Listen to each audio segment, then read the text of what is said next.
앞에 사진 한 장을 보시면 기사를 읽다가 캡처한 내용인데, 저희 있는 옆에 있는 할머니가 101세 되신 할머니고 그 옆에 계신 분이 며느리입니다. 그런데 저 며느리가 그 시어머니를 48년 동안 모셨어요. 48년 동안 모셨는데 저 시어머니가 며느리를 향해서 며느리라고 하지 않고 딸이라고 불러요. 왜? 그렇게 잘할 수가 없으니까 딸처럼 그렇게 생각을 하고 부르는 그런 모습이에요. 그것을 소개하기 위해서 사진이 나왔고 그 밑에 글이 쭉 있는 걸 읽어보았습니다. 그런데 우리가 볼 때 저 며느리를 자랑하려고 한 것이지만 저 며느리가 하는 말이 뭐냐면, 자기가 저렇게 어머니를 모시는 것은 뭐냐, 약 50년 가깝게 모시는 이유는 내가 젊었을 때 시집 와서 어렵고 힘들고 외로울 때 나를 위로해주고, 내가 몸이 아플 때면 찾아와서 나를 돌봐줬던 분이 누구냐? 어머니였다는 거예요. 그러니까 자기는 그 사랑에 보답하기 위해서 저렇게 어머니를 모시는 것이다.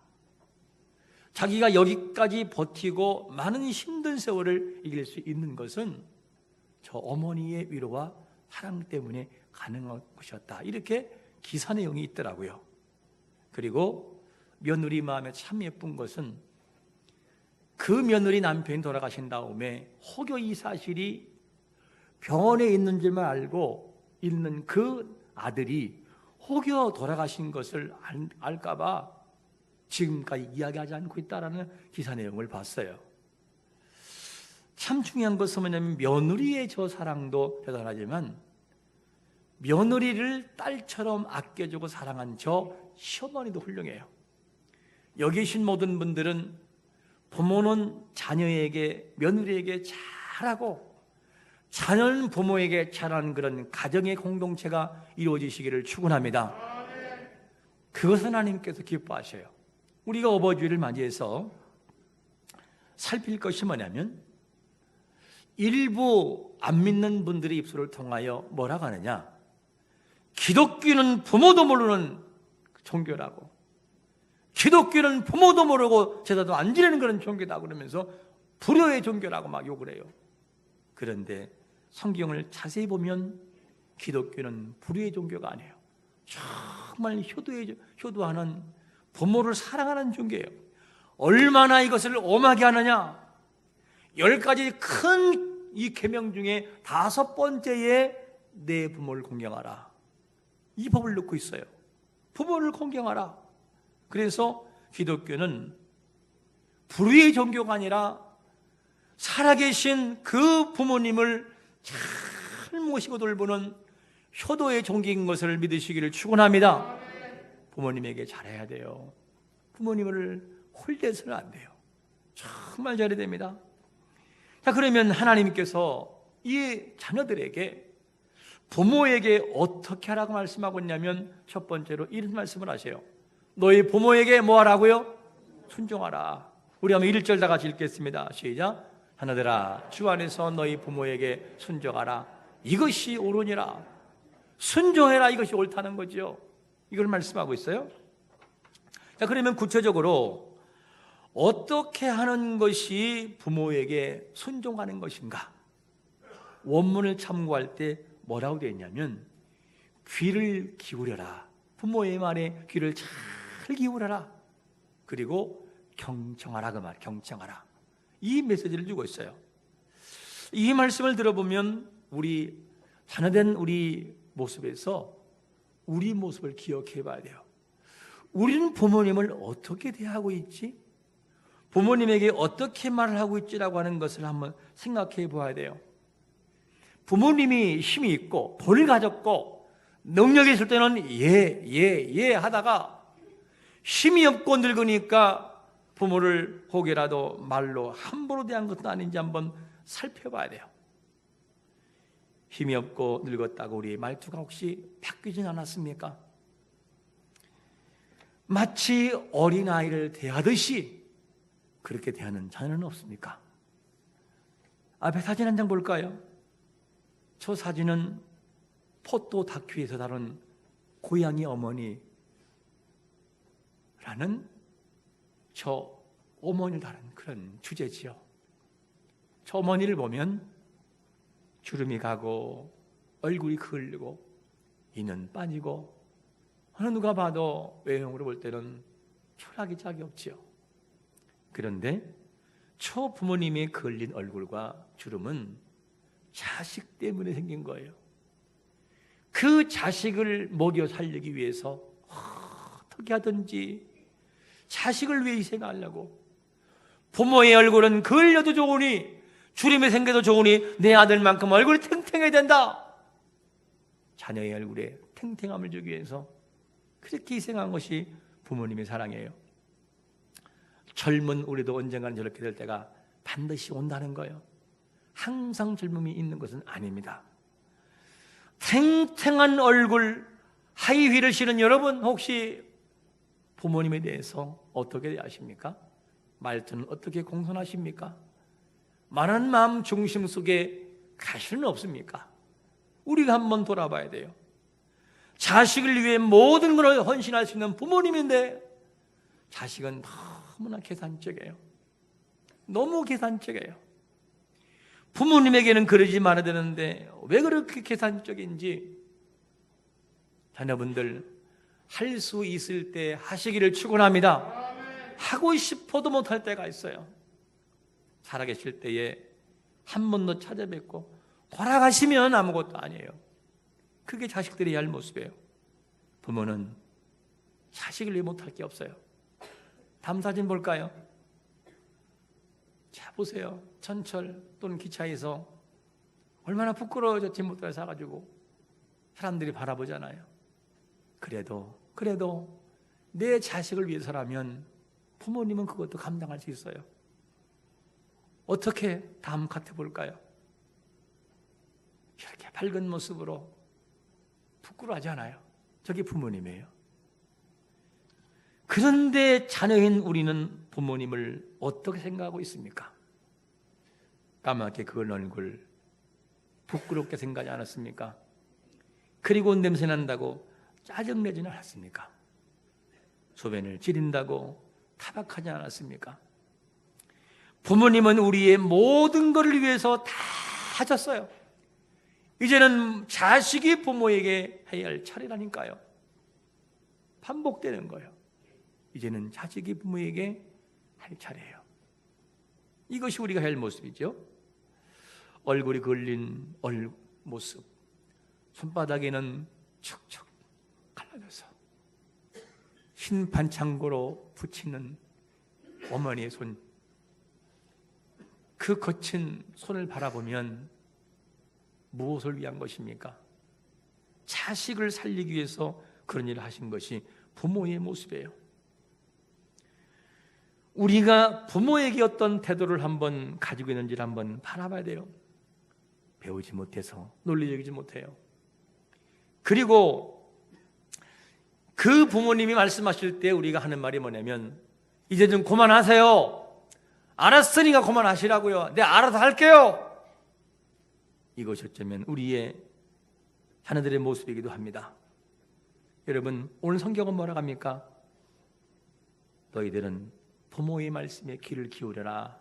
그리고 경청해라. 이런 말씀을 하고 있어요. 어떻게 하는 것이 귀를 기울이는 것이냐 하는 거죠. 어떻게 하는 것이. 부모의 말씀을 들어보면 뻔해요, 뻔해. 뻔하다가 중간에 말을 끊지 말아야 돼요. 그게 귀를 기울이는 거예요. 그리고 또 말을 앞뒤가 맞지도 않아요. 그래도 알아서 정리해서 듣는 거예요. 그게 경청이에요. 그런가 하면 분별력이 없는 말씀을 하셔도 끝까지 들어주고, 예, 어머님 알겠습니다. 참고하겠습니다. 라는 말씀을 하시는 거예요. 그게 경청이고, 그게 뭐 하느냐? 귀를 기울이는 거죠. 이런 자세가 되지 않는다면 부모의 마음에는 상처를 받아요. 연세가 지긋하면 예민해지고 어린아이가 돼요. 많은 가지고 서운해요. 그리고 눈물을 글썽이잖아요. 내가 저를 어떻게 키웠는데, 네가 나를 무시할 수 있어? 그런 눈물을 흘리시잖아요. 그게 부모님이에요. 그러므로 부모님에게 말로 그리고 우리의 삶을 통해서 잘 순종하고 나아가야 돼요. 어떻게 우리가 해야 할지를 잘 생각하고 나가야 됩니다. 연세가 지긋하시면 여러모로 쇠퇴합니다. 그리고 생각도 흐려지고 몸도 약해지고 조절도 잘 안 돼요. 그런 부모님에게 하나님 뭐라고 하느냐? 그래도 순종해라. 순종해라. 네가 그 부모의 말에 경청하라. 귀를 잘 기울여 주어라. 이게 옳다는 거. 이게 하나님의 말씀이에요. 그러면 이럴 때는 어떻게 되나요? 라고 질문할 수 있어요. 부모님은 예수님을 안 믿고 불신자예요. 그런데 아들은 예수님을 잘 믿어요. 이런 상황에서 안 믿는 부모님이 믿는 자식에게 요구하는 것이 뭐냐면 하나님이 싫어하는 제사를 지내라, 이렇게 요구할 때 있어요. 이런 상황에서 어떻게 됩니까? 부모님을 막 무시하고 막 어둠의 세력의 역사다 이렇게 해가지고 막 정지하고 해야 되나요? 안 믿는 부모님이라 할지라도 달라지는 것은 없어요. 그 부모님은 여전히 존경 대상이고 부모님을 사랑하는 마음을 가져야 돼요. 그런데 어떻게 하면은 이 부모님의 마음을 움직일 수 있을까? 부모님은 철저한 유기적인 신앙 때문에 내려오는 관습이 있어요. 그게 옳은 줄 알고 배웠어요. 그래서 부모님의 생각을 꺾기는 쉽진 않아요. 하지만 이렇게 하면 부모님을 설득시킬 수는 있을 거예요. 평소에 부모님에게 잘 하셔야 돼요. 잘 하셔야 돼요. 더 찾아뵙고 혹시 몸이 아픈 적은 없는지, 우리가 몸이 아프면 감기약을 먹고 약을 먹듯이 부모님에게 이 한약을 드리면 혹시 건강할까? 이런 마음을 가지고 다 살펴주고 때로는 용돈도 드리고 이러면서 부모님의 마음을 감동시켜야 돼요. 이런 것이 평소에 이루어지지 않으면 안 된다니까요. 이렇게 감동시켜서 아버지의 입에서 제사 딱 드리고 지내려고 그럴 때 다른 동생들이 형님 왜 절 안 합니까? 라고 말할 때 오빠 왜 맞이가 돼가 절을 안 하냐고. 그럴 때 아버지 입에서 얘야 큰애는 예수 믿는다 그냥 둬라, 이런 말이 나오게끔 해야 돼요. 이런 말이 나오게 할 수 있다니까요. 이게 지혜죠. 그리고 부모님에게 평소에 잘 설명을 해야 돼요. 아버지, 저는 아버지가 알다시피 저는 아버지 어머니를 사랑하잖아요. 그리고 아버지를 존경하고 존경합니다. 세상에서 가장 존경하는 분이 아버지고 어머니입니다. 근데 아버지, 이 자식이 믿는 종교가 기독교인데 이미 돌아가신 그 제사상을 차려놓고 절하는 것을 하나님이 원치가 않아요. 왜냐? 이미 돌아가신 분은 이미 영혼은 저 하늘나라에 계신데, 그런데 이 아무것도 없는 이것에 절하는 것은 우상이라고 간주하셔서 하나님이 싫어하십니다. 그래서 제가 아버님 미안하지만 절은 할 수 없어요. 살아계신 부모님에게는 1000번 만번도 더 절을 하고 할 수 있는 것이 제가 믿는 하나님입니다. 아버님 이해해 주세요. 그러면 뭐라고 하겠어요? 모질게 하겠어요? 알았다 아들아, 선택은 네가 하는 건데 근데 나는 부모에게 효도해라. 그럼요, 그렇게 해야지요. 이런 설명이 사전에 있어야 돼요. 이런 것도 없이 나 예수 믿어 그래놓고 교회만 삐끔 와버리고 부모님을 화나게 한다면 요걸 안 먹는 것이 이상하죠. 잘못하는 욕을 먹는 겁니다. 이런 자세를 가지고 우리가 지혜롭게 대처하는 것은 참 중요합니다. 예수님을 안 믿는 밖에 있는 사람도 예수 안에서 생각을 하고 곰곰이 생각하면 해야 할 그 덕목이 생각이 나요. 이거를 생각하지 않기 때문이죠. 하나님이 자녀들에게 요구하시는 것은 부모에게 순종하는 것으로 끝나지 않아요. 더 이어져요. 뭐라고 하느냐? 오늘 본문 2절에 보니까 이런 말씀을 합니다. 내 아버지와 어머니를 뭐 하라고요? 공경하라. 이것이 뭐가 있는? 약속 있는 첫 계명이라는 거예요. 첫 계명. 약속 있는 첫 계명이라고 이렇게 말씀하고 있습니다. 이 말씀을 원문대로 한번 제가 지극해 볼게요. 너는 너의 아버지와 어머니를 존경하라. 그것이 약속 가운데서 첫째의 계명이다. 이 말씀 보면 어떻게 하는 것이 부모에게 공경하는 것이죠? 공경이라는 그 말은 부모의 가치를 높이 평가하는 거예요. 높이 평가해서 부모님을 존경하고 사랑하는 거지요. 우리 가운데 부모님에 대해서 인식이 안 좋은 분도 있을 겁니다. 인식이 안 좋아서 부모님을 생각하면 한숨이 나오고 부모님을 생각하면 도무지 화가 나는 그런 사람도 있을 겁니다. 그런 사람도 있어요. 그래서 이런 사람이 있는데 그래도 내가 부모에게 순종해야 되나요? 해야 합니다. 왠지 알아요? 부모의 권위는 그리스도 권위 아래 두었기 때문에요. 그래서 순종해야 돼요. 이게 참 중요합니다. 하나님은 부모에게 함부로 대하라고 말하잖아요. 함부로 대하지 말라고 규정까지 만들어 놨어요. 내 부모를 공경해라. 순종해라. 함부로 대하지 말아라. 그러면서 하나님께서 그런 법을 만들어 놨어요.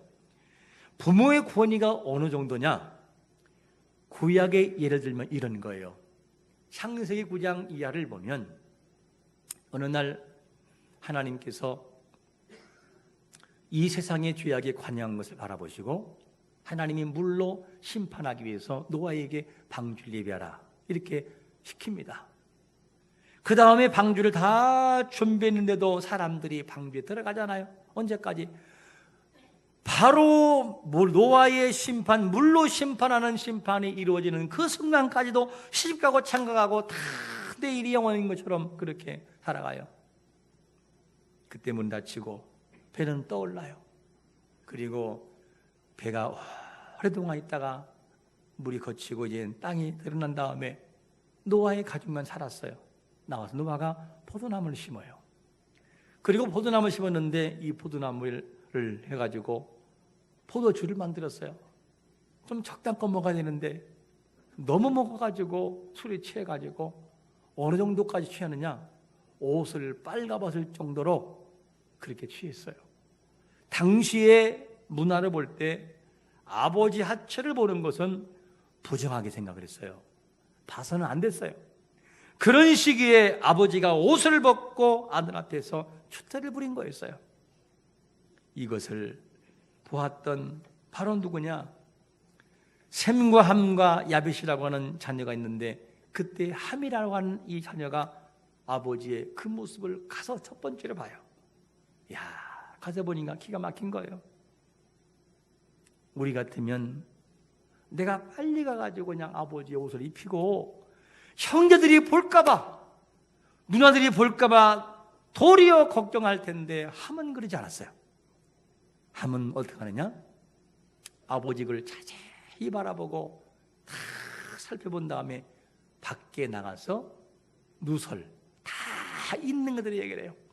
우리말 바꾸면 무슨 말이냐? 야, 동생아, 진짜 아버지 아무래도 큰일 났다. 아버지 노망 난 것 같다. 저기 뭐냐? 도무지 들어가서 볼 수가 없다. 저런 분이야. 아버지라는 게 내가 창피해서 못 있겠다. 쉽게 말하면 이런 거예요. 이게 이런 식으로 이야기를 해버린 거예요. 이 말을 들었던 셈과 야벳은 이미 눈으로 보지 않아도 아버지의 그림이 그려져요. 이것을 알았던 두 아들이 옷을 어떻게 하냐 벗어서 일부러 안 보려고 가리고 이렇게 들어가서 아버지의 그 부끄러움을 가려주었어요. 다 덮어주었어요. 그 다음에 아버지가 술이 깨서 나머지 한 그들의 모습을 다 알고 있어요. 함이 아버지를 그렇게 누설하고 안 좋게 생각한 것을 알고 아버지가 입에서 저주가 나가요. 너는 종의 종이 되길 원한다.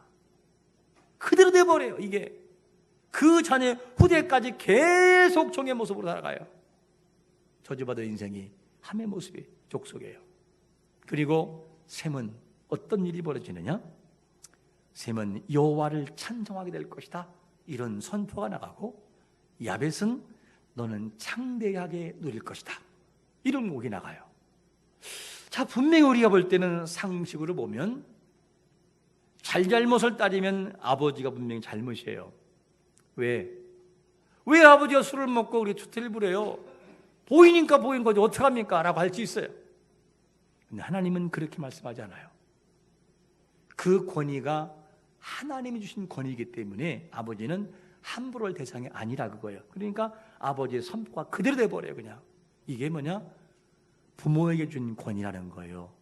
그래서 자녀분들은 부모에게 함부로 해서는 안 돼요. 홀대하고 쥐를 잡듯이 그렇게 하면서는 정말 그 잘못하는 거예요. 부모에게 잘하시기를 축원합니다. 부모님에게 잘하셔야 돼요, 여러분요. 그렇지 않으면 복될 수 없어요. 첫 관문이 부모에게 잘하는 거예요. 이것이 안 되면 다른 것이 다 막힌다는 거죠. 이거를 말씀하고 있습니다. 그래서 부모는 함부로 할 대상이 아니라 순종의 대상이다. 잘 귀담아 듣고 경청해서 부모님 마음을 편안하게 해줘야 돼요. 그게 자녀가 해야 할 모습이다, 이거를 말씀합니다. 그러면 부모에게 순종하고 공경하는 자들에게 어떤 은혜가 주어지는가 하는 말씀입니다.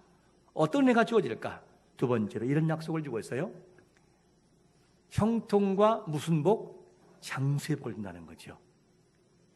이로써 내가 잘되고 땅에서 장수하리라. 잘된다라는 원문의 뜻은 하나님이 끊임없이 영원토록 되게 하신다는 지속형, 미래형으로 계속해서 진행형을 말해요. 이 말은 무슨 말이냐? 야, 부모를 공경하는 것이 내 아들에게도 좋은 것이고 나에게도 좋은 것이구나 하는 걸 알게 돼요. 모든 출발이 부모님을 무시한 사람에게는 이런 약속들이 어떻게 하느냐? 주어지지 않아요.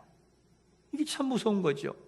그래서 부모님에게 잘하고 싶은 것이 사실이에요. 그런데 안 될 때가 있어요. 여러분, 위의 말씀을 잘 들어보면 자식들이 부모 공경하지 않는 것을 두려워해야 돼요.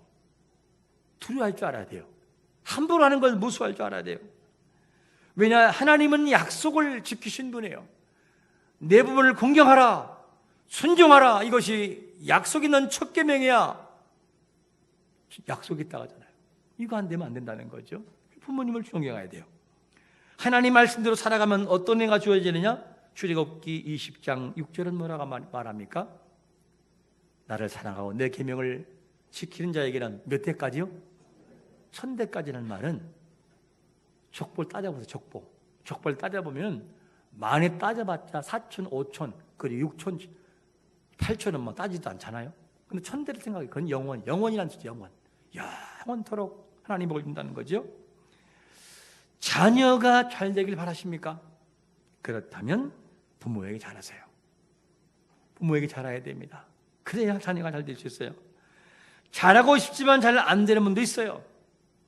그렇다면 여러분 이렇게 기도하세요. 하나님, 제가 부모님에게 잘하고 싶어도 사랑하고 싶어도 잘 안 됩니다.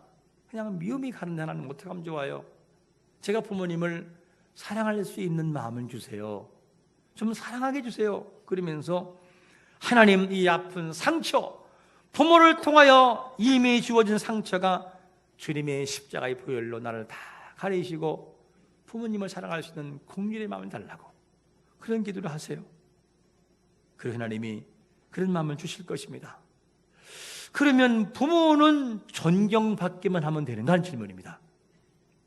부모는 존경받기만 하면 되는가? 그렇지 않아요. 오늘 보니까 마지막 끝나면서 뭐라고 말하냐면 부모는 자녀에게 어떻게 하느냐? 노엽게 하지 말라고요. 노엽게 하지 말라. 당시 로마의 가정에서 이스라엘이 유대민족이 로마에 이렇게 속국으로서 종속된 그런 지위 받을 때 로마의 법은 어떤 것이냐? 참 너무나 무서웠어요. 로마의 법은 아버지가 아들이 태어났을 때 자식을 버려도 무방했어요. 자식을 내팽개치고 버려도 정부에서 뭐라고 할 수 없었어요. 그게 아버지의 권위였었어요. 이거는 인격적이 아니죠.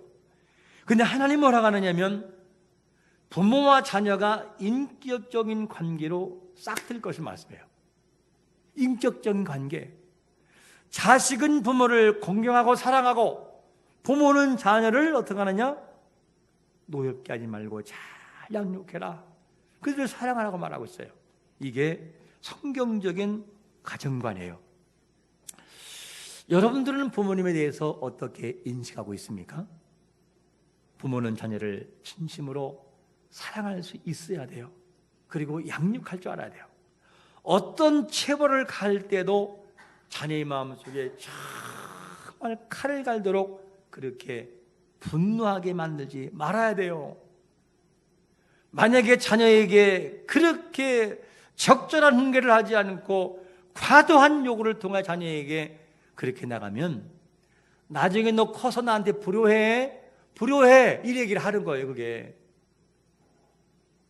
뿌린 대로 고대로군요. 이상한 얘기 같지만 부모가 자식에게 깊은 사랑을 주잖아요. 그러면 자녀도 부모를 알아요. 우리 아버지 어머니 생각하면 내가 은혜를 갚아야 되는데 어떻게 하면 좋을까? 어떻게 하면 좋을까? 우리 엄마 아빠는 고생만 하시고 나를 위해 다 고생했는데 내가 어떻게 하면 좋을까? 어떻게 하면 좋을까? 이 마음에서 우러나는 마음 때문에 잘해드리지 못하는 것에 너무나 자괴감이 들기도 하고 그리고 후회되기도 해요. 이런 마음을 갖도록 해야 돼요.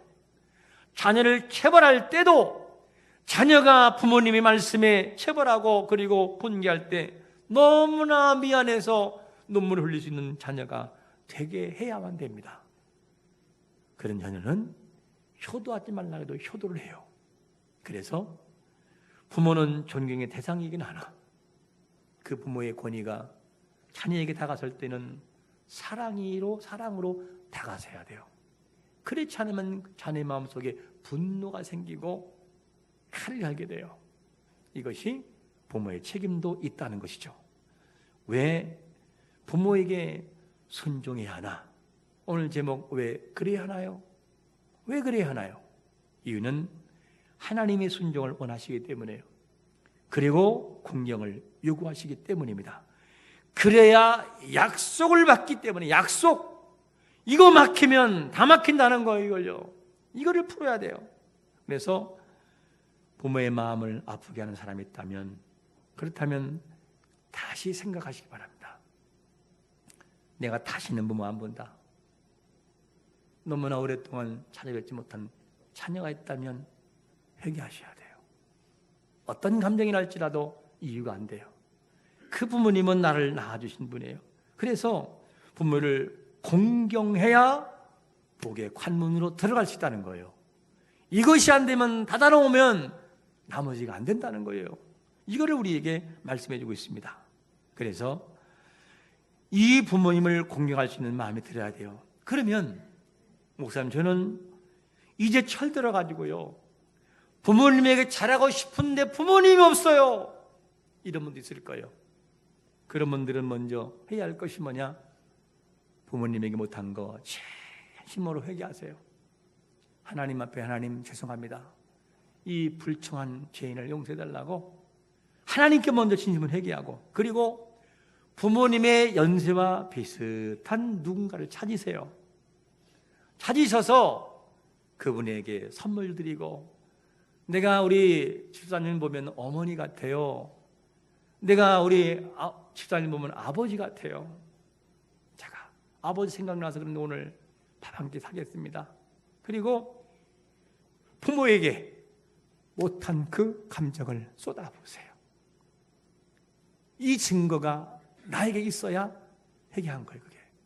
그리고 그 부모님의 누군가를 사람 만나면 부모에게 못한 그것을 마음껏 쏟아부으세요. 그리고 하나님 이것이 저의 증거입니다. 회개의 증거입니다. 이 마음을 남길 때 후회가 없어요. 후회가. 여러분 부모에게 순종하고 공경하는 것은 약속 있는 첫 계명이에요. 첫 번째 계명. 이게 참 중요합니다. 그러므로 부모님께 순종하고 공경해야 됩니다. 잘 들어야 되고 경청해야 되고 솔리하지 말고 높여 존경하고 예 아버님, 예 어머님 알겠습니다. 그리고 부모님을 존경하는 마음을 가질 때 그 어머니 아버지는 자식 자랑하려고 입이 닳도록 말을 해요. 세상에 내 아들이지만 어쩜 저렇게 좋은지 참 나는 지금 죽어도 한이 없어요. 이게 부모의 답변일 겁니다. 여러분 지금까지 잘못한 모든 거 회개하시고 이제부터라도 살아계신 부모님이 계시면 이제부터 잘하세요. 돌아가시면 아무것도 아니라니까요. 돌아가시면 아무것도 아니에요. 할 수 있을 때 하시기를 축원합니다. 할 수 있을 때 해야 돼요. 하고 싶어도 못하겠더라고요. 저도 이 말씀을 준비하면서 참 많이 울었어요. 혼자 좀 더 잘해드릴 걸. 하고 싶어도 부모님은 떠나고 있더라고요. 하나님은 말합니다. 얘들아, 너희 부모가 어떠하든 그거와 상관없이 순종해라. 그리고 공경해라. 그리고 잘 들어주어라. 그리고 경청하라. 홀리하지 말고 말 함부로 하지 말고 부모의 말을 잘 듣고 그 마음, 부모의 마음을 편하게 들으라. 그것이 바로 어버이 주일에 하나님이 우리에게 주시는 메시지예요. 부모를 공경하는 자가 되시기를 축원합니다. 부모를 정말 높이 평가하고 높이는 자가 되시기를 축원합니다. 이는 삶을 통해 후회함이 없는 그 생애를 살아가기를 예수 그리스도의 이름으로 축원합니다. 아멘.